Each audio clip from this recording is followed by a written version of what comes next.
तर मित्रांनो सकाळी सकाळी उठून आपण निघलो आपल्या कॉलेजला.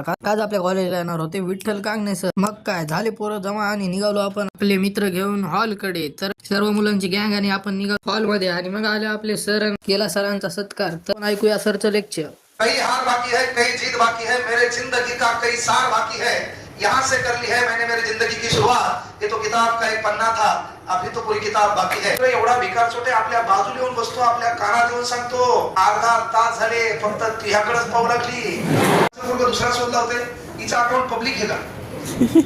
पब्लिक असल्यावर आमचं पोरग मॅसेंजर मध्ये जाते मॅसेज.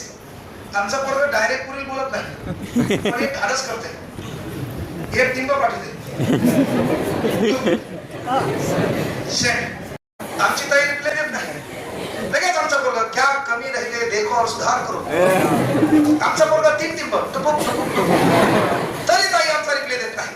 मग आमचा पोरगा 1 टिंब स्पेस, 4 टिंब स्पेस, 3 टिंब स्पेस.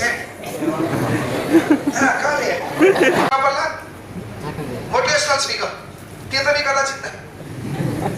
मोटिवेशन काय असतं तुझ्याचं? ज्याला आपला बाप पाहिला बापाची फाटलेली बनेल पाहिली, ज्याला बाप पाहिला बापाच्या पायातली चप्पल पाहिली, चपलेला खेळा. आपलं घर पाहिलं, घरावर पत्र आहे. मोठ्या बहिणीच्या लग्नाचा प्रश्न आहे, बापानं सावकाराकडून कर्ज काढलेले.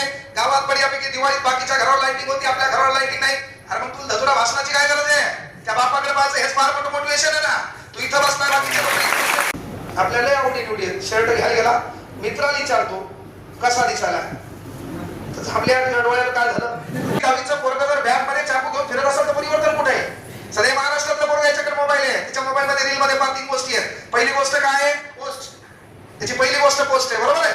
दुसरी गोष्ट काय आहे? त्याचे फॉलोअर किती आहे. तिसरी गोष्ट हे कोणाला फॉलो करते, तर हे कोणाला फॉलो करते ते पहा. त्यांना फॉलो कोणाला केले? त्यानं महाराष्ट्रामध्ये हैदोस घातलाय, गुंडागर्दी केली आहे, केस पुरळे केले, डमी साखळ्या घातल्या, समाजात तेढ निर्माण करण्याचा प्रयत्न केलाय. जो जेल मधून सुटलाय भाईचं कम. मग सरांचं लेक्चर झाल्यावर आलो आपण बाहेर. पोरं जात होते घरी आणि आपण म्हणलं चला आपण जाऊया कॅन्टीनला. तर आपण उचलले 2 मित्र आणि निघालो कॅन्टीनला.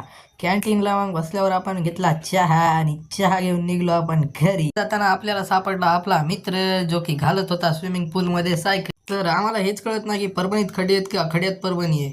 तर करा मग लाईक आणि पाठवा आपल्या मित्राला.